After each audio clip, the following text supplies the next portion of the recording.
Bienvenue à la Bibliothèque Médicis. La rentrée littéraire 2011 est belle, riche et de qualité. La concurrence du livre électronique ne décourage pas les livres. Frédéric Becbédé, les livres sont des tigres de papier aux dents de carton, dites-vous, des fauves fatigués. Eh bien, j'ai l'impression que cette fois, ils n'ont pas envie de se laisser dévorer par les écrans plats. Chez Grasset, à tout de suite. Premier bilan après l'Apocalypse. Vous proposez aussi un classement personnel un peu hétéroclite des 100 œuvres que le XXIe siècle devrait garder.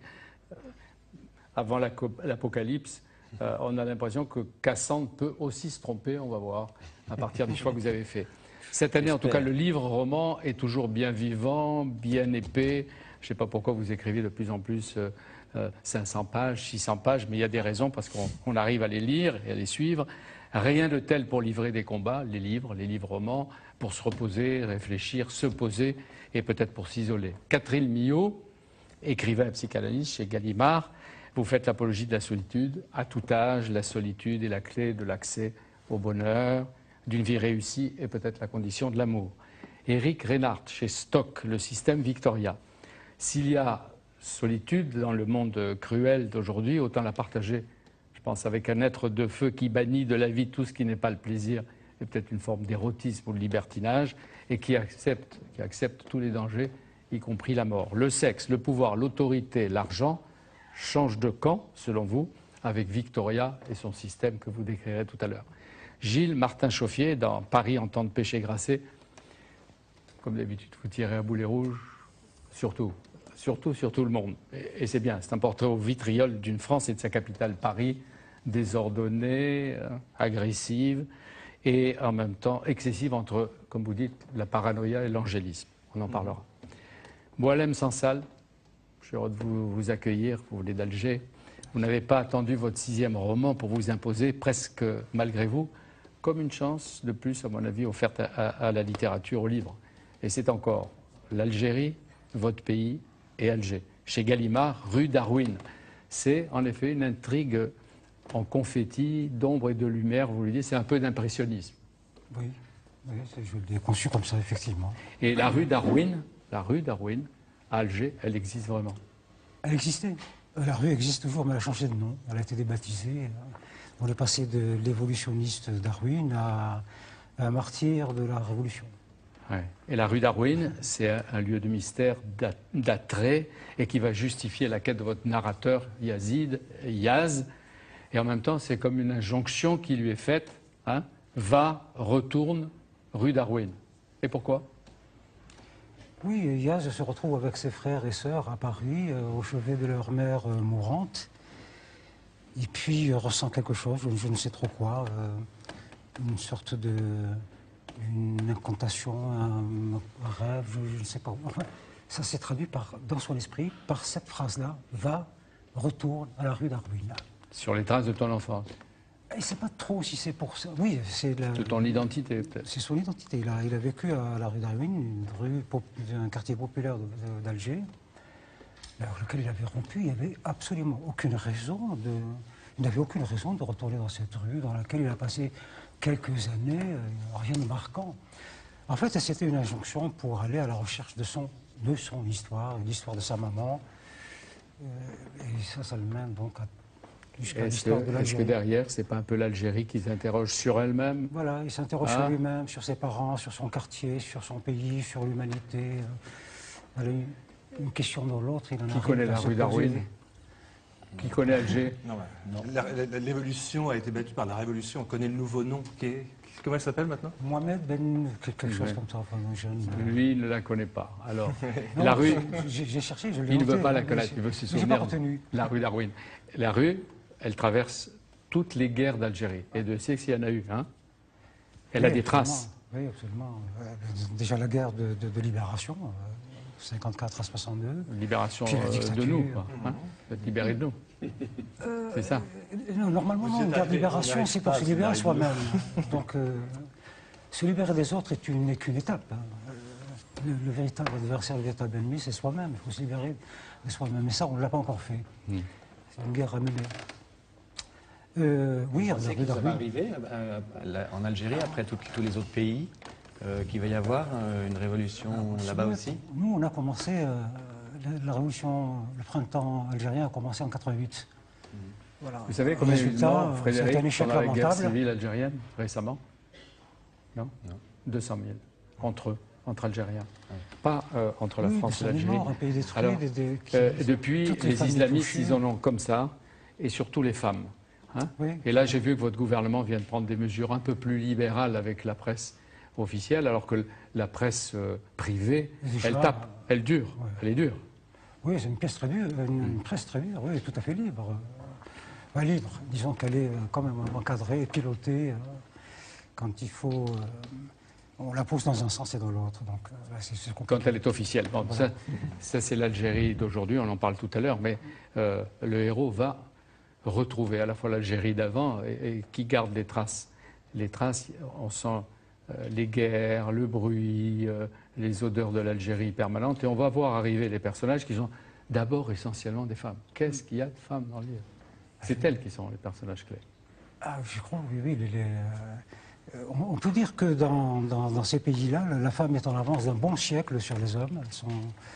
C'est vrai, elles sont les premières victimes, évidemment, de nos sociétés, de l'islamisme, de la pauvreté, de la misère. Et donc, elles ont été les plus combatives et c'est les plus avancées dans l'émancipation. Il y a des bavardes, des autoritaires, des secrètes, des pleureuses, des pleurnicheurs. Mais surtout, vous dédiez le livre à votre défunte mère. Essayez de lire quelques lignes de là. Votre livre. Oui, j'ai encadré, mais c'est peut-être un peu long. Mais au moins le début.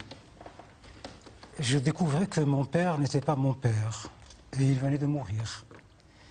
Que ma mère n'était pas ma mère et elle venait de disparaître. Que ma vraie mère était une inconnue qui m'avait conçu avec des inconnus de passage dans une maison interdite et elle avait disparu à son tour. Il ne restait que Djeddah et plus tard j'ai découvert qu'elle n'était pas ma grand-mère mais la sœur aînée de ma grand-mère, laquelle n'était pas plus ma grand-mère que son fils n'était mon père. Bon, on voit le casse-tête. Mais j'ai dit les femmes, etc. Et dans cette recherche d'identité. Oui, recherche qui s'annonce ardue. Oui. Ouais, je vous conseille de le lire, là, vous qui vous marrez, parce qu'il est passionnant. Et il y a le personnage de Djeddah. Dites-leur qui est Djeddah. Djeddah, c'est vraiment une femme, un peu comme donc, votre Victoria, c'est une femme absolument exceptionnelle. Donc, voilà, cette jeune fille, à 16 ans, elle hérite, à la mort de son père, d'une immense tribu, un peu qui partait en capilotade, nous sommes dans les années 30, la misère, entre les deux guerres. Et elle se retrouve donc à 18 ans, chef d'une tribu. Et pour faire vivre sa tribu, elle développe à la marge une activité bizarre. Elle crée un bordel, et puis un deuxième, et puis un troisième, et puis un quatrième. Et finalement, elle se retrouve à la tête d'une chaîne de bordel qui, à travers tout le Maghreb, c'est avec cette activité qu'elle faisait vivre sa tribu. Et dans ce village où j'ai vécu chez cette femme-là, elle régnait sur sa tribu qu'elle avait installée dans un immense phalanstère, tout à fait autarcique. Alors il y a son palais, et autour, des forges, des boulangeries, des épiceries, des trucs, des machins. Toute sa tribu était là. Et apparemment, elle tenait le bordel d'une main de fer. Elle Et, était impitoyable avec une autorité qu'il ne fallait pas contourner. Lorsque la guerre d'Algérie est arrivée, elle s'est imposée auprès des autorités françaises. Elle était un interlocuteur incontournable. Et avec la révolution algérienne, ils ont su aussi la respecter. Elle s'est faite respecter. Et on décrit Djeddah avec son habit traditionnel tout en couleur et en dentelle, comme ça ils vont la voir physiquement, ses bijoux massifs, ses tatouages et ses peintures au henné. Djeddah avait l'aspect typique d'une vieille reine malgache qui pose pour la postérité. Elle était hagarde, insignifiante, si vieille, m'en voyait qu'elle.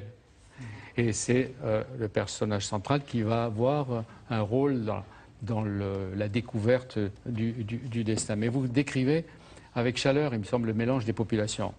Les histoires avec les Juifs d'Algérie, par exemple.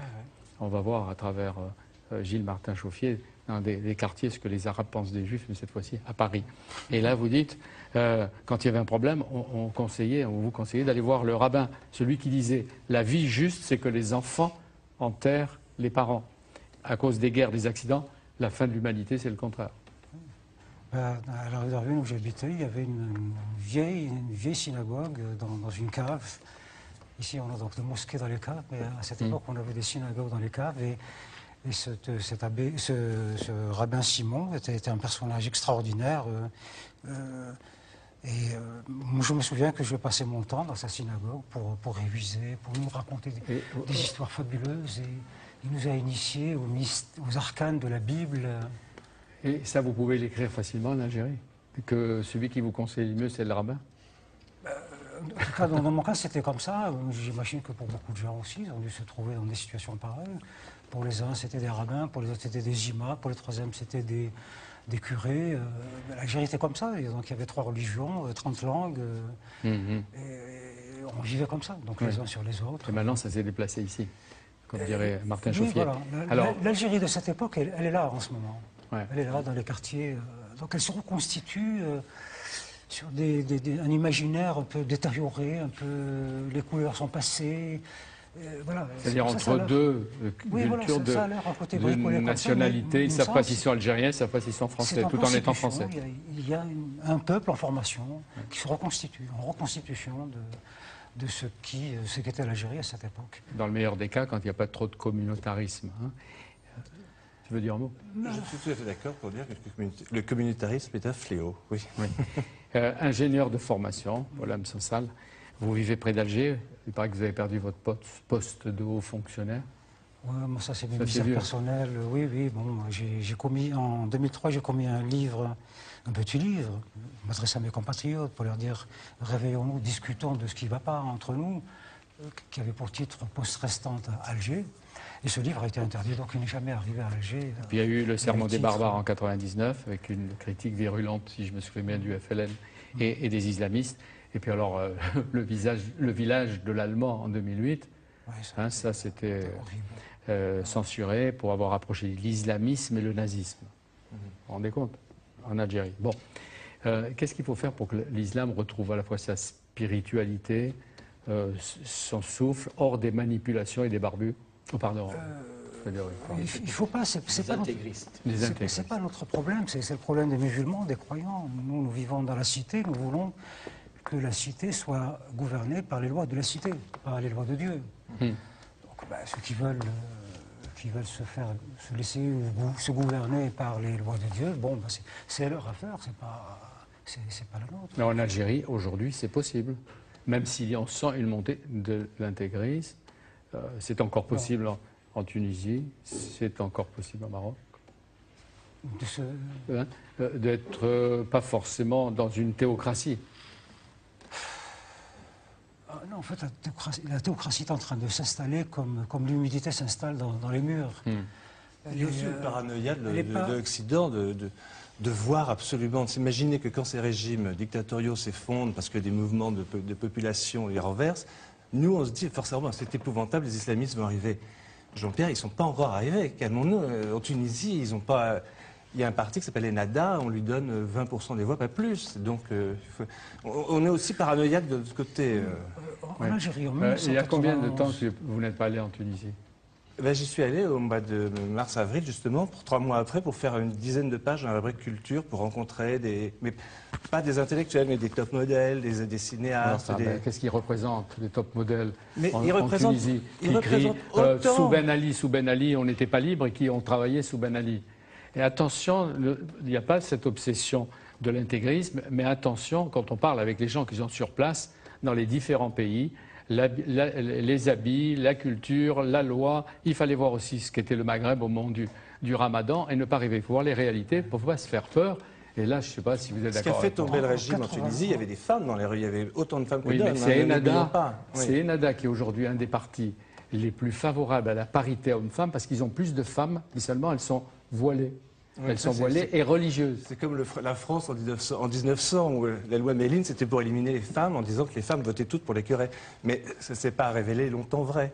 On va voir, on espère que les femmes continueront à avoir leurs droits et que la charia sous les hypocrites ne gagnera pas peu à peu et ne mangera pas la société. C'est pas moi qui le dis, ce sont à la fois les Algériens, les Tunisiens, les Égyptiens. Au moment des élections législatives, on donnait pour le fils représenté officiellement. Sondage du ministère de l'Intérieur et des différents instituts de sondage représentaient entre 12 et 20%. Au premier tour des législatives, il a fait 80%. Majorité absolue dès le premier tour. Donc ils ont une capacité d'entraînement rapide de la société qui est phénoménale. Ils sont capables, en faisant 10% aujourd'hui, en une semaine, de mobiliser la société, d'atteindre 90%. Parce que c'est eux qui aident la société d'une manière sociale. C'est une machine de guerre. La vérité, dit Boualem Sansal, n'est vérité que lorsqu'elle est dite en entier, sans phare ni détour. Yazid va trouver sa vérité. Oui, le but est de chercher la vérité. La trouver c'est un rêve, c'est de la chercher. La démarche est de la chercher. Enfin, à lire. Voilà. Vous, votre engagement, il passe par la parole éventuellement, par l'écriture. Vous pensez que quand vous écrivez, vous dites l'Algérie d'aujourd'hui, l'Algérie idéale. Non? Je sais pas. Oui, c'est ma façon de me battre, de vivre dans ce pays, d'écrire et de chercher le contact avec les gens, de construire, de cheminer vers la vérité, de construire ce pays. Mais vous restez en Algérie. Vous venez, vous traversez la Méditerranée, mais vous y vivez. À Boumardès, près d'Alger. Paris n'est pas Alger, mais on retrouve, selon vous, les communautés qui se regardent en chien et chat, chien de faïence. L'idée du livre, c'est justement de prendre c'est un commissaire de police qui est le héros du livre, qui est quelqu'un de tolérant, de blasé, d'assez ironique, et qui en a par-dessus la tête précisément des Juifs, des Arabes, des Chinois ou des Français de base, des Gaulois, qui n'arrêtent pas de dénoncer le communautarisme et qui en fait s'en servent et en font leur fonds de commerce. Et je suis toujours étonné parce que on a l'impression que quand on lit la presse, que la France est un pays en état de siège, et ce débat sur l'identité, ce débat sur la personnalité de la France, alors que je pense que la France, ça se passe beaucoup mieux que ce qu'on veut dire. D'ailleurs, on le voit, les statistiques le prouvent, l'endroit au monde où l'intégration se passe le mieux, c'est chez nous. La vraie nation arc-en-ciel, en fait, c'est pas du tout l'Afrique du Sud, où les gens sont tous armés, c'est la France. Et paradoxalement, c'est parce qu'on n'arrête pas de se poser la question pour savoir est-ce que se comporte bien dans ce domaine du racisme.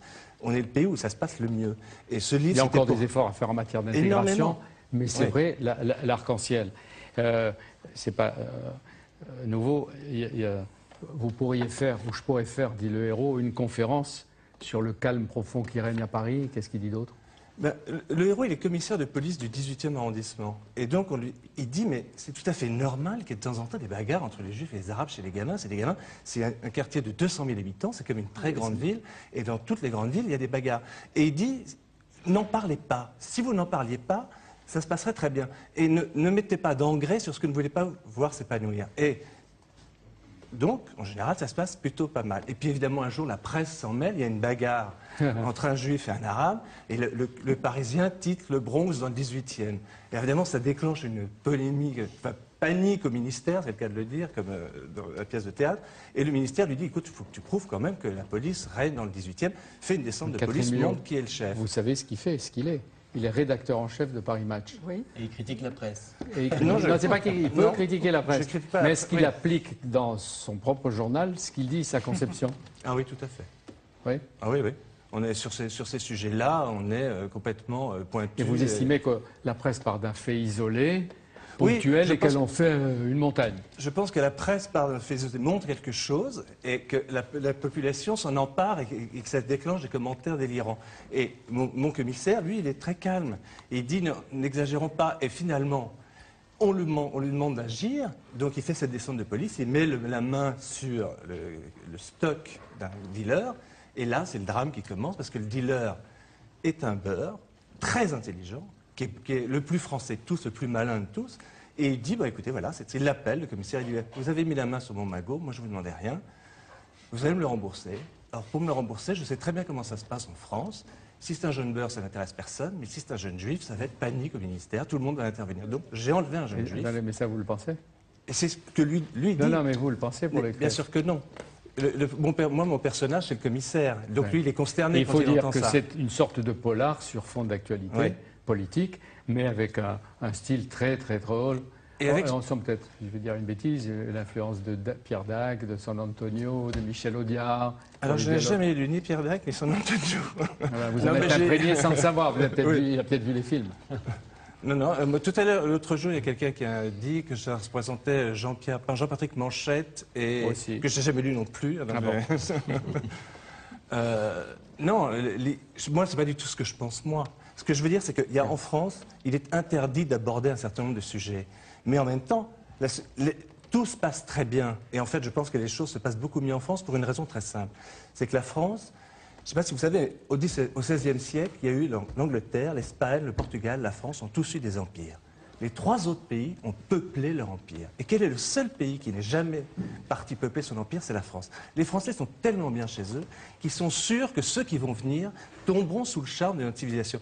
On n'est pas angoissé par les invasions. On n'est pas allé en Algérie, on n'est pas allé au Maghreb, on n'est pas allé en Afrique, Non. etc. On n'est pas en masse, non. Si vous pensez que l'Angleterre a peuplé les États-Unis, le Canada, l'Australie, l'Afrique du Sud, que l'Espagne a peuplé l'Amérique du Sud, nous on a donné 1 million, il y avait 1 million de Français en Algérie, c'était le seul endroit, et ça avait été organisé par le gouvernement au moment de 1870. Votre commissaire, il est très très sympathique. Il ne fait aucune illusion sur les adolescents. Il est très drôle. Il y a toute une génération qu'il appelle les Nokia, c'est-à-dire c'est qu'il va un jour dans une école, effectivement, on lui demande, parce que la grande théorie, c'est parler avec les jeunes, etc. Donc il y a une scène où on lui demande d'aller dans une école pour montrer que la police est proche des jeunes, etc. Il tombe dans une classe, évidemment la classe est une caricature de classe. Le proviseur voit une classe genre à la Pagnole avec des enfants, et lui le flic voit repérer immédiatement tous les détails, etc. Saugrenus qui font que la classe est une bande de petits branleurs. Et dedans, il y a un certain nombre de gamins qui s'appellent ce qu'on appelle les Nokia, c'est-à-dire des gamins qui n'ont même pas de stylo, qui ne se servent que de leur portable. Alors parmi eux, il y a aussi Tariq. Lui, il a une ambition professionnelle, c'est de devenir, ça me fait rire, un cassos. Oui. C'est il le sait, c'est un petit délinquant qui est assez drôle et brillant, d'ailleurs, qui va se retrouver dans le tribunal, il va faire un numéro au tribunal qui va absolument époustoufler tout le monde, alors qu'il avait l'air crétin, on s'aperçoit qu'il est très malin. Et à un moment, il y a quelqu'un qui est chargé de la mairie qui vient s'occuper de réparer une fois de plus ses bêtises, et l'autre lui dit, le gamin lui dit, oh, de toute façon, plus tard, lui dit, désespéré, le gamin, qu'est-ce que tu veux, le responsable dit, qu'est-ce que tu veux faire plus tard? Il répond, cassos. Cas social, et tu t'occuperas de moi. Et donc, ça c'est des gens, c'est des gamins assez drôles. Non, mais il y a des personnages. Le juge Berg. Alors lui, il fait partie de ceux qui victimisent toujours les délinquants. L'idée du livre, c'est de J'essaie de lui envoyer la balle, il les connaît. L'idée du livre, c'est de montrer à peu près montrer tous les personnages qui interviennent pour révéler comment fonctionne la société française. C'est-à-dire comment la société française fonctionne sur des non-dits, un nombre de sujets qu'on n'a pas le droit d'aborder. Et dans le cas du juge Burg, le juge Burg incarne le juge qui, quand on le voit, lui amène une petite racaille qui a pris la main dans le sac, etc., son réflexe à lui, c'est de dire, mon Dieu, le gamin n'est responsable de rien, la police a bâclé son travail, etc. Et donc c'est amusant parce que ça permet de montrer les rapports qu'il a avec la police. Et parce que ça m'intéressait, ça m'amusait de montrer un policier comme héros du livre. C'est-à-dire, en réalité, les policiers sont ceux qui connaissent le mieux ce genre de sujet. Avec les enseignants, peut-être, non? Un peu.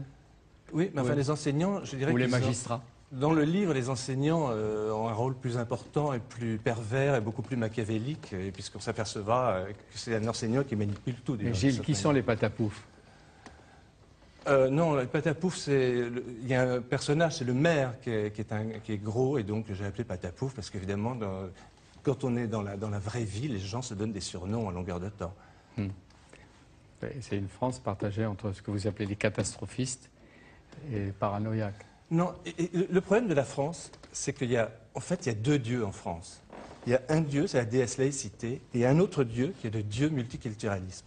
Et entre les deux, ça empêche tout discours. Parce que la laïcité dit pas de religion dans la société, et le dieu multiculturaliste dit que nos petits protégés cultivent chou sur la religion et qui cultivent leur dieu. Et donc on est sans arrêt en train de se dire qu'est-ce qu'on peut dire, qu'est-ce qu'on ne peut pas dire. Et c'est une maladie française éternelle, c'est-à-dire du double langage. Et le livre montre toutes les situations de double langage. derrière une situation Paris en temps de paix. de polar. Hein, Paris en temps de paix, au premier degré. Oui, exactement. C'est drôle de paix comme il y avait drôle de guerre. Oui, et c'est un hymne à la fois à Paris, un hymne à la France telle qu'elle est aujourd'hui. Oui, exactement. Hein, et d'ailleurs, les méchants sont les plus malins et les plus français de tous. Qu'est-ce que vous en pensez, Frédéric? Moi, je trouve ça très drôle, mais je me demandais si tu avais lu L'Art français de la guerre d'Alexis Génie, parce que ça a dû te sembler intéressant. J'en ai fait d'ailleurs la critique de demain dans Match. Ah bon, d'accord. Je ne suis pas du tout d'accord. En gros, il y a pas de, c'est pas un roman à thèse, il n'y a pas de thèse, il y a des personnages, mais il y a un des personnages qui explique, et ça rejoint ce que vous disiez tout à l'heure, que tous les problèmes de la France d'aujourd'hui viennent de ces guerres perdues, que ce soit contre les Allemands, l'Indochine et l'Algérie, et que tout vient de là. Est-ce que ça c'est vrai? Lui, quand il voit le matin... Dire que on est encore en guerre, on n'est pas en temps de paix, là. Quand il voit des policiers arrêter un dealer en banlieue, il a l'impression de voir la Légion faire main basse, monter dans les rues de la Casbah d'Alger et s'emparer d'un terroriste. Je pense qu'il a une vision de la police française qui est un peu caricaturale. Et d'ailleurs, ce qui est très très bien dans l'île d'Alexis Génie, c'est tout ce qui est du Alartegui. De toute façon, il sera invité, il viendra lui-même s'expliquer ici, d'autant plus que ces problèmes-là, les guerres, on les connaît un peu de près, on les a peut-être pas faites, mais suivies. Il y a une flèche adressée à Bertrand Delanoë, le maire de Paris, et puis alors le pauvre Johnny Hallyday. Le public le respecte, pas 70 ans, il a toujours dans le cerveau la même noisette qu'à 17.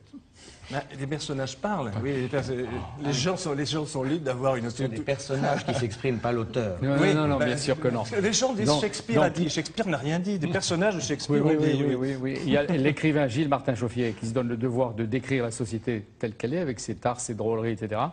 Et l'homme de presse qui suit les mouvements, les modes. Est-ce qu'il y a un Chauffier des villes et un Chauffier des champs? Non, absolument pas. C'est le même. Totalement le même, oui. Les gens veulent toujours croire qu'il y a un écrivain, un journaliste. Non, c'est pas du tout. C'est pas comme ça que ça se passe, je crois pas. Éric Reinhardt, à votre tour. On vous a pas entendu, mais vous voulez dire quelque chose? Est-ce que vous avez entendu, vous aussi, Madame Milot et Éric Reinhardt?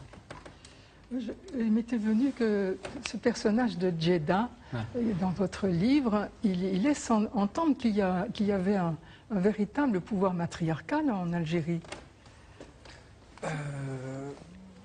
Dans son cas, oui. Évidemment, elle a hérité d'une tribu, donc elle s'est trouvée dans cette... Peut-être. Mais comme elles n'ont pas la responsabilité à l'extérieur, c'est elle qui a de la maison. Dans la famille, des femmes, au sein des familles est vraiment essentiel. Le ciment de la famille, c'est la femme. Donc, la gardienne des secrets, la gardienne des traditions, elle est responsabilités multiples. Voilà, mais Victoria, votre héroïne, elle ne serait pas bien en Algérie, même si c'est une femme de pouvoir. Ah, ça non. Hein, alors, il y a il y a pas mal de loups-boutins à Marrakech. Oui. David Kolski, votre narrateur, tombe amoureux d'une femme qu'il voit de dos, qu'il voit marcher, avec son 1,80 m, ses longues jambes, ses mollets qui lui ont plu, parce qu'ils érotisent, et une autorité naturelle. Et vous dites que cette femme, ce n'est pas une femme qu'un inconnu peut aborder sans qu'elle se sente insultée. Et pour lui, d'un coup, c'est une sorte de lumière qui va chercher la première phrase qui lui permettra d'amorcer la conversation, de l'aborder. Oui. Voilà, donc il croise dans la rue, enfin plutôt dans une galerie marchande, une femme dont la beauté le subjugue. Il la trouve souveraine comme ça et elle a l'air de régner comme ça sur un autre monde que le sien. Il sent chez elle un vrai pouvoir. Lui est issu d'un milieu très populaire. Il est directeur de travaux sur une tour à La Défense. Il est architecte de formation. Mais il vient d'un milieu modeste, avec un père dont on parle. Voilà. Et la mère, c'est surtout ce qu'il ne veut pas voir sur une femme, l'horreur de la femme au foyer, vous dites. Bon, donc, c'est cette femme d'autorité, d'intelligence. Elle incarne un peu tous ses rêves comme ça, lointains. Et en réalité, une forme d'ailleurs auquel tout son imaginaire peut aspirer. Donc il y a comme ça un fantasme chez lui de la femme, disons, de pouvoir, comme ça. Elle est DRH dans une grande multinationale. Voilà. La mondialisation, c'est son terrain d'action, etc. On la présente. Hein, donc effectivement, elle est DRH monde d'une multinationale basée à Londres. Et oui, elle passe son temps comme ça à voyager, d'aller d'un pays à un autre. Elle a donc beaucoup de responsabilités. Pendant les 11 mois que va durer leur histoire passionnelle entre David et Victoria, elle aura en charge de fermer une usine en Lorraine et de réduire par 2 la production d'une seconde. Donc on voit qu'elle a quand même des choses à faire. Et néanmoins, elle parviendra toujours à dégager beaucoup de temps pour le voir. Victoria, son système, c'est le mouvement. C'est le mouvement, c'est la vitesse, c'est la fragmentation. En fait, c'est quelqu'un qui divise sa vie, qui a plusieurs vies parallèles et qui sait extrêmement bien aller d'une à l'autre. Elle a 42 ans, elle est plus libre et plus libérée que lui. Que lui, voilà, ça c'est sûr. Tout à fait. Elle a ce talent-là pour la vie que d'ailleurs David lui envie avant de lui en vouloir avec une forme d'aigreur, il faut bien le reconnaître, parce que lui, chaque jour, il retourne sur son chantier où la pression se fait de plus en plus forte sur l'édification de cette tour. Les meilleures conditions, disons, ne sont pas réunies pour qu'il parvienne à faire ce bâtiment dans les temps qui lui sont imposés. Et vous êtes allé sur le terrain, vous avez vu, vous avez travaillé naturellement comme et donc lui souffre un bon enquêteur de ces milieux-là. Mais pour vous, l'amour, c'est des conceptions sociales, économiques, politiques différentes, parce qu'ils sont 2 univers. Est-ce que c'est parce qu'ils sont de milieux différents qu'ils vont ou se retrouver, chercher à se retrouver ou s'affronter? C'est avant tout un roman, une histoire d'amour charnel, sexuel, passionnel, tout ce que vous voulez. Et à travers cette relation, j'avais aussi envie de regarder le monde tel qu'il va et donc de poser un certain nombre de questions ou de faire part, comme par réverbération, comme ça, un certain nombre d'inquiétudes. Mais j'ai lu, vous direz ce que vous en pensez, vous, que souvent dans les articles, etc., qui parlent de votre livre, que le narrateur ne parvient pas à jouir et que certains critiques voient là un refus idéologique et politique. Oui. La seule question, la seule, à laquelle je n'ai pas envie de répondre concernant mon livre, c'est précisément celle-ci. Tout le livre, effectivement, repose sur cette chose, c'est que mon narrateur ne jouit pas, effectivement. Il y a l'anorgasmie. Ce qui en fait un très bon coup. Ce qui en fait un très bon coup. Exactement, puisqu'en fait, il peut, comme ça, faire l'amour pendant des heures. Des heures. Victoria en est bien évidemment très heureuse. Entendez-les, madame, la psychanalyste. Il n'y a pas seulement ça, c'est que le personnage masculin de votre livre, il n'est pas aussi pris dans les idéaux de virilité obligatoire. C'est-à-dire que quand il parle de ses relations avec sa femme, il dit qu'il ne se sent pas obligé de lui faire tout le temps l'amour. Ça, il y a comme ça une distance par rapport aux impératifs de performance, comme ça qui est... C'est vrai que c'est un livre qui joue beaucoup sur l'ambiguïté sexuelle. C'est-à-dire qu'à un moment dans le couple Victoria-David, ça se renverse et elle a beaucoup plus de besoins sexuels que lui. Oui, on voit que le rapport est inversé. Elle a beaucoup de responsabilités. Vous l'avez dit, elle voyage, elle gagne beaucoup d'argent, elle dirige, elle commande. Elle agit comme l'homme d'hier. Est-ce que c'est ça la femme du XXIe siècle quand elle est élégante, quand elle est, comme vous dites, une femme intimidante dont l'appétit sexuel serait plus fort que celui de son amant? C'est ça. Mais c'est vrai qu'il y a quelque chose. Il vaut mieux les prendre plus jeunes alors. Non, Frédéric Là, elles ne sont pas exigeantes. Les plus jeunes, elles n'ont pas assez d'expérience non plus. Alors là, c'est assez. Mais il y a des scènes qui veulent avoir le talent de formation. Non, il y a quelque chose d'assez fascinant chez cette femme dans son énergie, dans son appétit de vie, alors que David, au contraire, est plus comme ça, un peu enfermé dans ses principes et une vie plus étriquée. Ouais, mais donc, vous dites il est esclave des autres, il le reconnaît. Esclave des autres, de ses patrons, du système, esclave de moi-même. Le héros est à la fois pervers et un peu maso. Hein? Alors, est-ce qu'il est pervers? Non. Non, vous êtes dur avec lui. Non, mais ça va. Non, c'est il m'a intéressé jusqu'au bout. Un idéaliste inassouvi, enfin, et qui n'arrête pas de se confronter au réel. C'est quelqu'un d'assez lâche, qui n'a pas su, au moment où il aurait fallu prendre des décisions importantes, les prendre. Voilà. Et en fait, sa vie, comme ça, est ponctuée de rendez-vous qu'il a ratés. Voilà, notamment le jour où il a décidé de renoncer à l'architecture par peur de la vie, parce que quelqu'un lui proposait d'intégrer son agence pour faire de la direction de travaux. C'est vrai qu'à ce moment-là, et on est tous dans notre vie, on peut être confrontés comme ça à des moments où est-ce qu'on devient artiste ou est-ce qu'on cherche une planque dans une entreprise, par exemple. Et à ce moment-là, mon narrateur, il choisit de se planquer dans l'entreprise. Vous avez remarqué qu'il parle beaucoup de son narrateur, mais que le titre, c'est le système Victoria, pas le système David. Hein parce que tout à fait prêt à parce que David au début, vous dites qu'il draguait. Que j'adore. David, il séduisait, il draguait et il tolérait avec les femmes une seule rencontre, pas deux pour pas créer d'habitude. Et là, il va être pris par une passion physique qui va le dévorer, l'absorber. Oui. Il devient dépendant d'elle et elle sait très bien s'y prendre pour rendre David dépendant de sa personne. D'abord parce qu'elle en a besoin, elle l'adore, elle a besoin de lui et des sensations qu'il sait lui procurer, notamment parce qu'il ne jouit pas. Et effectivement, elle arrive à... Il faut attendre la fin pour savoir dans quelles conditions il va se laisser aller à la jouissance. Effectivement, elle arrive, parce qu'elle est très habile, à l'entraîner dans son système, c'est-à-dire à lui faire renoncer à ce principe qu'il avait eu de tromper sa femme brièvement comme ça avec des inconnus de passage. Donc, en fait, et avec la bonne conscience. Et avec la bonne conscience. Voilà. Et donc en fait, ce qu'il avait toujours voulu éviter, à savoir avoir une double vie, Victoria arrive à lui faire faire. Elle a toujours eu une double vie. D'ailleurs, David soupçonne même Victoria d'en avoir peut-être même une troisième, voire une quatrième, dont il ignorerait l'existence. C'est-à-dire qu'elle est tellement douée pour manipuler les données du réel et puis pour organiser comme ça des sortes de falsifications qu'il vient à un moment à douter de la réalité de son personnage. Encore une fois, c'est un roman, pas de la théorie, c'est pas un essai. Non. Mais c'est pas un roman par lettres, mais on sent un peu les liaisons dangereuses, comme disait Laclos, dont on parlait ici à la Bibliothèque Mésis 4, il y en a 7. David Kosky, il n'est pas Valmont, elle n'est pas Merteuil, mais elle finit... Non, mais hein, la comparaison me plaît, enfin...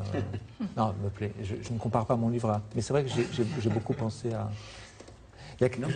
C'est vrai que ce qui est dommage, c'est qu'on te parle tout le temps de l'histoire d'amour entre David et Victoria. Et moi, c'est pas ce que j'ai préféré. Mais ouais, c'est un peu, bon, je schématise, j'ai pas du tout envie d'être Éric Nolot, on n'est pas sur France 2, donc... D'autant plus que vous n'êtes pas Dostoïevski pour le juger. Voilà, exactement. Et donc, non, alors, il y aurait un bobo amoureux d'une bling-bling pour simplifier, mais en fait, pour moi, ce qui est plus fort, c'est par exemple la discussion avec le père, quand David rencontre le père de sa première épouse qui est malade, et où là, il y a une espèce de scène, délire, oui, de folie totale et comme on a rarement vu. Là, je retrouve un peu l'Éric Reinhardt que j'ai aimé précédemment. Il y a la force de Reinhardt, sans doute, et Victoria, mon orgueil ne faiblit jamais. Et ça la conduira peut-être à la fin qu'on ne raconte pas, même si de temps en temps, l'auteur m'indique le dénouement, assez vite, peut-être pour marquer les traces, alors que moi j'attends le nouement de l'histoire. C'est vrai qu'on sait dès le départ que Victoria meurt au bout de ces 11 mois. Et on sait qu'il a joué un rôle dans cette mort, mais qu'il n'a pas été reconnu coupable de sa mort. Voilà, donc, Patricia Waldawskowski, qui est un auteur que la Bibliothèque Médicis a accueilli, Anne-Marie Moreau, juste avant le printemps, si je me rappelle bien, pour son dictionnaire libertin, trouve qu'il y a dans votre roman, vous me direz si c'est vrai, de la part de Victoria et de David, une quête d'authenticité. Ils veulent jusqu'au bout forcer la vérité, et ça s'appelle un entêtement magnifique. Oui, j'adore cette expression. Ah ouais. C'est vrai qu'ils s'entêtent tous les deux jusqu'à se perdre. Mais j'avais effectivement relevé cette expression de Waldawskowski. Entêtement, c'est... On se croise. Vous nous avez prévenus dès le début du livre. Vous écrivez, Frédéric, armé d'une lance et coiffé d'un casque. Don Quichotte. Mais est-ce que... Oui, parce que je combats un moulin à vent. Voilà. Oui. S'il n'y a plus de livres de papier, est-ce qu'il n'y a plus de littérature? Mais moi, je pense malheureusement que oui. Je pense qu'on est à une période charnière de l'histoire de l'humanité. C'est comme ça, c'est peut-être une chance, peut-être c'est désastreux, mais cette dématérialisation, qui est en fait un mot très laid pour dire destruction des objets culturels, on l'a vu avec le disque, maintenant avec le livre, Ça me semble être C'est en un train peu de plus tuer grave les qu'un changement de librairies, support. C'est en train de tuer toute la structure de l'échange de l'écrivain avec le lecteur, etc. Mais il y a d'autres technologies, le cinéma, dont il parle si bien, le théâtre, enfin le cinéma, les technologies, la musique, il y a autant de etc. musique. On n'achète plus de CD, mais il y a autant de musique. Oui, mais c'est différent. Ça a pas tué, On écoute la musique différemment quand même. Vous avez remarqué qu'on n'écoute pas comme avant quand il y avait un album des Pink Floyd où on mettait au début de la face A et puis on allait à la fin de la face A, puis on retournait le disque. Maintenant, c'est aléatoire, c'est n'importe comment, c'est la machine qui choisit à votre place. Enfin, il y a des... Donc il n'est pas interdit d'être un peu réac et un peu... voilà, ça de s'arrêter de réfléchir. L'apocalypse L'acte peut de ne pas lire, arriver. l'apocalypse Si on peut s'y ne met pas tous. arriver. C'est très français. Il dit quelque chose de sincère, il se dit, oh là là, c'est plus longtemps que j'ai ça, je vais dire, pas être réac. Il n'y a qu'en France qu'on fait ça. Ah non, c'est que je veux être réac. Oui, mais Non, mais il y a son milieu qui le observe, il y a son milieu qui le regarde à la loupe. Alors, je vais vous dire les choses plus simplement. Je suis vieux, ça y est, Mais non, et moi, ça ne me plaît pas de lire sur un écran. Nous sommes ici dans une bibliothèque absolument sublime. Cet objet-là, avec des pages reliées, moi, je lui dois tout, et je ne veux pas qu'il meure. C'est pour ça qu'on est Voilà, heureux c'est d'être tout. ici. Et bientôt, on va retourner dans l'annexe de la bibliothèque du Sénat qui a subi des travaux parce qu'il y a un plafond prestigieux qui est un jour tombé comme ça sur la table. Et pendant 2 ans, il y a eu des travaux. La semaine prochaine, nous y serons. Donc on aime et il y a autant de livres là-bas. Oui, et ça n'est pas la même chose de lire sur papier que de lire sur un écran. Catherine Millot, on la laisse parler. Catherine Millot, il dit lire, Oui, aussi. c'est comme une psychanalyse en moins cher. Ça guérit aussi la lecture. Ça, en tout cas, ça aide considérablement à vivre à tout âge. Et lui, il lit beaucoup, vite. Oui, Avec une gourmandise. Non, pas du tout vite. Non, Non, je suis très très lent. Je lis un livre ou 2 par semaine, grand maximum. Et c'est J'ai vu que vous amplement rendez suffisant. hommage à quelqu'un qui lit encore beaucoup plus vite. Oui, Hein ma fille, mais pas beaucoup. Oui. C'est vrai. Alors, vous proposez 100 livres préférés à lire sur papier avant qu'il ne soit trop tard. Qu'est-ce qu'il faut pour lire? Donc, il faut le silence, l'isolement, etc. Oui, c'est vrai, il faut la solitude. Vous avez tout à fait raison. C'est indispensable. D'ailleurs, c'est peut-être pour ça que tout semble organisé dans notre société, pour qu'on lise de moins en moins. Parce que ça veut dire qu'on se retire du monde, on n'est plus en train de consommer, on n'est plus dans un centre commercial comme votre personnage. On est assis chez soi, dans un fauteuil. C'est mieux d'éteindre la musique, je crois, pour vraiment rentrer dans la voix de l'auteur. Et puis, sur papier, il se passe quelque chose de sensuel. Il y a une odeur, l'odeur de l'encre, l'odeur du papier. Et en même temps, il y a les critères pour choisir un livre. Il y en a 10. Oui, Il y ça, en c'est a vrai. 10. Il dit la concision. Le livre doit faire moins de 150 pages. Le vôtre en fait 430. 450. Bon. Non, mais Bon. je ne suis qu'une contradiction J'ai noté ambulante, que hein. sur les 100 livres, vous n'avez pas noté le nom de Frédéric Bédébé. Non, je ne me suis pas mis dans mon classement, mais imaginez Une ce que les forme gens auraient dit. d'humilité. Oui, de circonstance. Oui, Non. non, mais non, parce qu'en plus, là, franchement, je pourrais me mettre 101e. Prudence aussi, parce que la critique se serait jetée dessus. Vous dites un des critères, la tronche de l'auteur. Très important, bien sûr. Mais il y a 10 critères, donc c'est 10% du jugement, mais c'est important. L'émotion, la vie privée, la drôlerie, l'érotisme, Bien sûr. la sensualité de la prose. Oui, oui, oui. C'est les critères. J'ai dit qu'il faut mettre un point si on a 2 points de plus si on arrive à avoir un orgasme sans les mains.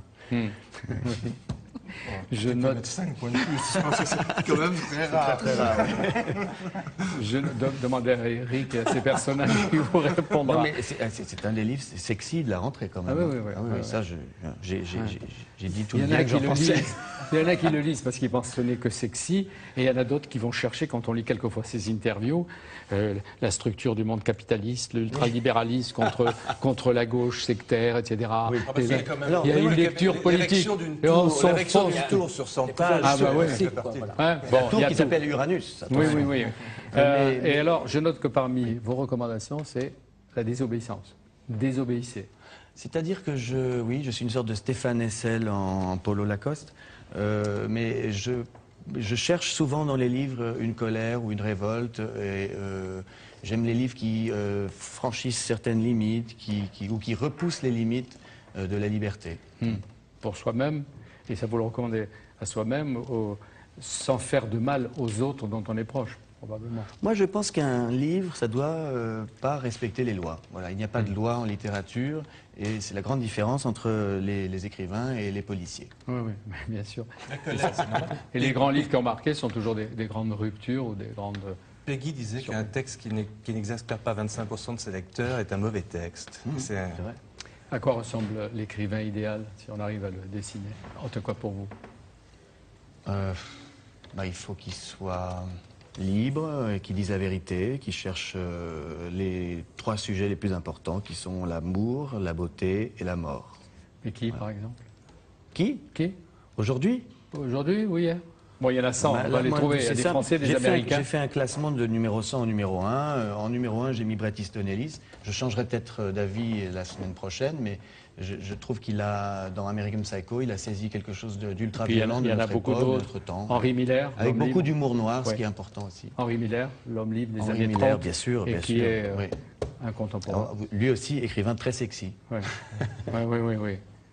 Et être sexy, c'est important. Hein. Je pense que vraiment, si on a un problème aujourd'hui en littérature, c'est de rendre cet acte de lire séduisant pour les nouvelles générations. Sinon, c'est la fin. Donc, il faut, par tous les moyens, essayer d'être,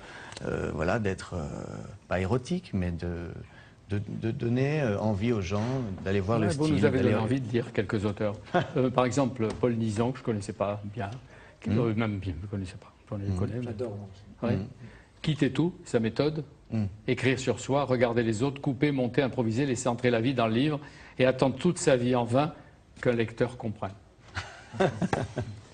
Et qu'est-ce qui peut vous apaiser, vous? Je ne sais pas.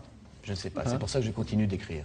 Ouais. Je pense qu'il faudrait que je voie plus souvent Madame Milo et que je m'allonge sur son divan. Non, mais vous vous soignez en écrivant. C'est bien. Je ne sais pas si je me soigne, mais je pense que quelquefois, après une journée où on a mis quelques mots sur ses problèmes, on se sent un peu délesté d'un poids.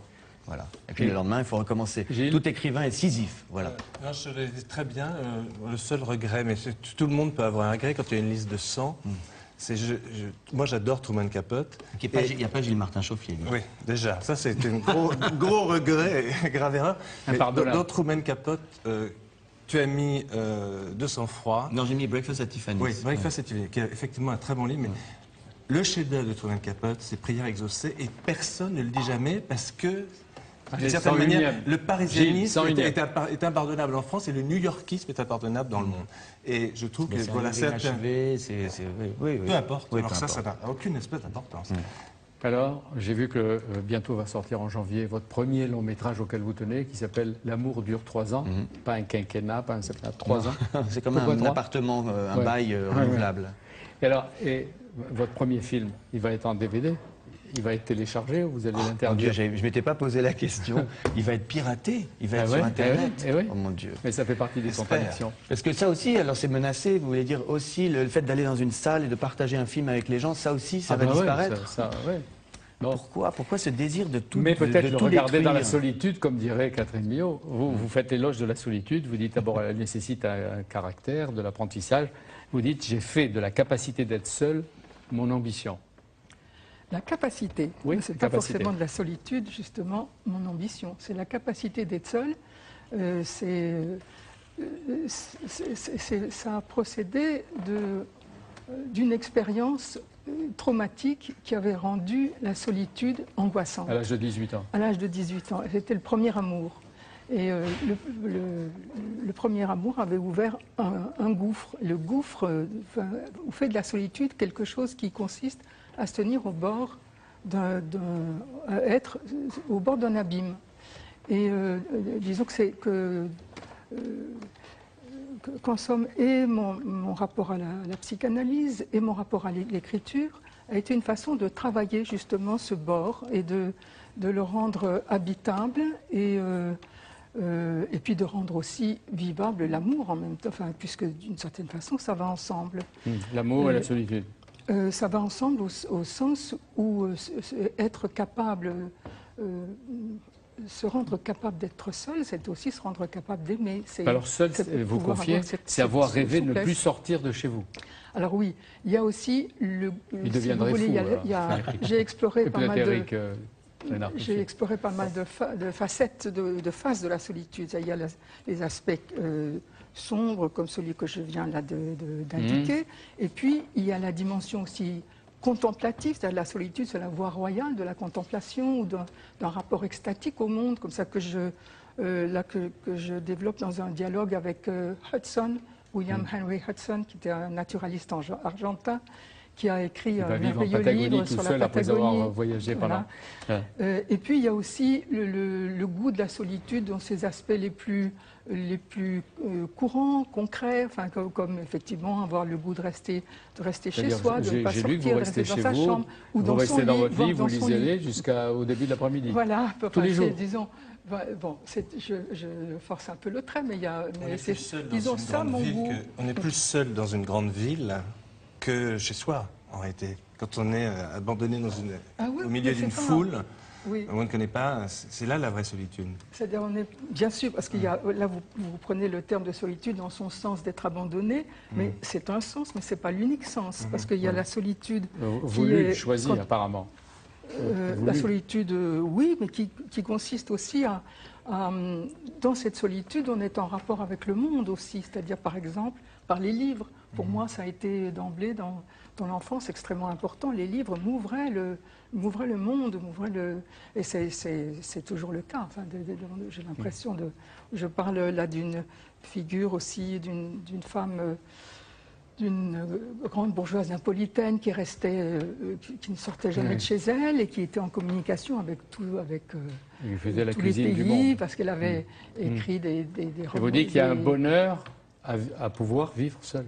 Il y a un bonheur à pouvoir vivre seul, il y a un bonheur aussi à pouvoir rester seul chez soi, il y a un bonheur aussi certainement à voyager seul, comme effectivement Hudson. Enfin, la solitude, c'est quelque chose qui peut justement ouvrir au monde.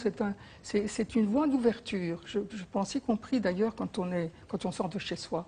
C'est-à-dire que je crois que quand on voyager seul permet d'être plus disponible. Par exemple, oui, peut permettre d'être plus disponible que lorsqu'on est en voyage en compagnie, bien qu'en fait ça dépend de la compagnie. Dans la revue Transfuge, vous dites que vous associez la solitude et l'amour. Est-ce qu'il faut choisir entre les deux? On ne peut pas inventer une solitude qui se vive aussi à deux? Tout à fait. Je suis d'accord. Je pense qu'en effet, c'est quelque chose de possible, de tout à fait possible. Tout dépend de qui. Oui. J'aime bien ce que disait le pianiste Glenn Gould. Il disait que pour chaque heure passée avec des gens, il avait besoin d'une heure de solitude et qu'il fallait absolument exactement équilibrer les deux. Votre grande histoire d'amour, la grande histoire d'amour, c'est la lecture. Enfin, je ne veux pas être indiscret, et Frédéric, Eric non plus. Je ne vous appelle pas vos prénoms parce que ça va plus vite. Si, ça serait plutôt l'écriture quand même. Oui, l'écriture et la lecture. Et pourquoi vous avez besoin de citer régulièrement les grands Proust ou Roland Barthes ou ce sont Lacan? mes compagnons. D'accord, mais Lacan, est-ce qu'il n'y a pas une manière de s'émanciper et de ne pas avancer avec l'appui, le soutien de ces grands? D'abord, j'aime beaucoup être soutenu. Et puis aussi, ce sont mes compagnons de vie, je le dis. Hein, je joue sur le mot companion book. Companion books. Enfin, pour moi, Barthes, c'est comme, je l'ai pas connu, mais c'est comme un ami. Enfin, il y a des...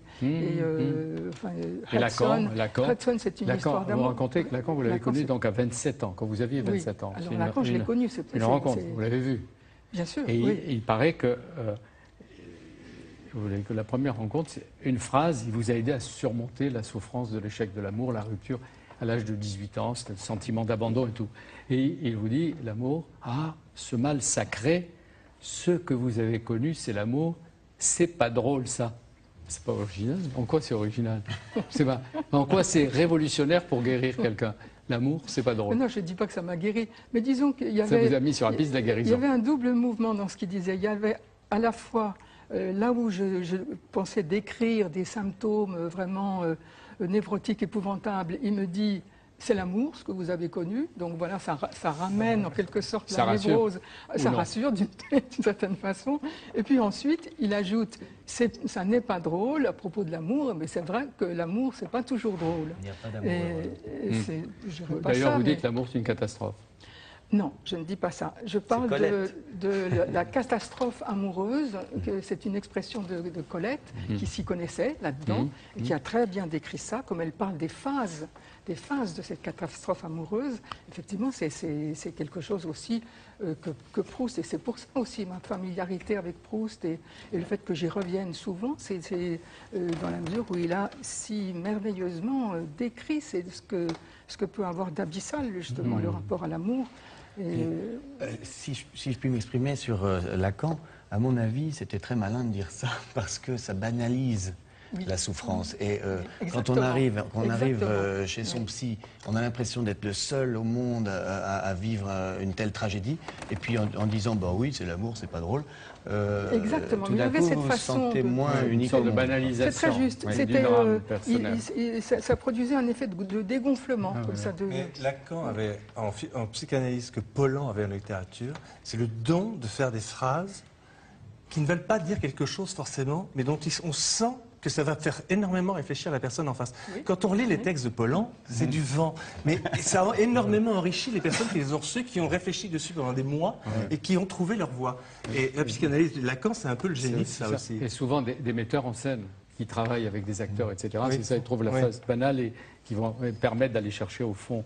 Est-ce qu'un jour vous écrirez la vérité sur les relations personnelles, amicales, intimes avec Lacan? Vous avez connu jusqu'au bout? La vérité, je ne sais pas. Peut-être que j'écrirai un jour. Peut-être que j'écrirai un jour sur Lacan. C'est pas impossible. Là, il y a en ce moment, on va peut-être le lire dans Paris Match, le 30e anniversaire de la mort de Lacan. Il y a des querelles qui font trembler le monde intellectuel, des batailles entre les uns, Jacques-Alain Miller et tout l'héritage, la filiation, Elisabeth Roudinesco. Qui sont les vrais, qui sont les faux lacaniens? Pour sans doute une vraie lacanienne. Jacques-Alain Miller, un jour, m'a dit que j'étais comme le chat qui s'en va tout seul de Rudyard Kipling. Vous savez, dans les histoires comme ça. Alors, c'est un peu ma position par rapport au milieu analytique. Je peux dire, je suis comme le chat qui s'en va tout seul. Alors, il ne faut pas me demander de prendre parti. Non, pas prendre parti. Mais il y a des vrais, il y a des faux, c'est vrai? Je ne me prononcerai pas là-dessus. Vous évitez. Si vous recherchez réellement la solitude, pourquoi vous n'avez pas quitté Paris et le 7e pour aller chercher, comme Hudson, un lieu sauvage, lointain, etc. Mais parce que la solitude, il faut justement... Non, le couvent ou le désert. C'est pour ça que je dialogue avec Barthes, c'est parce que Barthes, lui, savait très bien qu'il fallait l'aménager, la solitude. Il ne faut pas être trop seul, c'est très mauvais. Donc disons que j'ai une solitude, que ma solitude... Robinson Crusoe, sa vie change quand vendredi arrive. Voilà, par exemple. Et elle a toujours eu, je le dis à Éric Reinhardt, toujours eu apparemment la crainte de se trouver trop lié à quelqu'un pour mieux pouvoir se dégager. Si j'ai bien compris, il y a un peu du David là. Oui, un peu. Ouais. Hein? Il est lacanien, ton personnage. Oui, oui. Lacanien sans le savoir, comme l'autre qui faisait de la prose. Est-ce que je peux recommander au passage le très beau livre de Frédéric Pajac? Il ne dépend pas, il ne peut même pas d'être publié, mais il y a quelque temps. Pajac aux éditions Noir sur Blanc. L'immense solitude avec César Pavès et Frédéric Nietzsche. Il y a des dessins extraordinaires, des textes, je vous le recommande, avec une parfaite connaissance de l'un et de l'autre.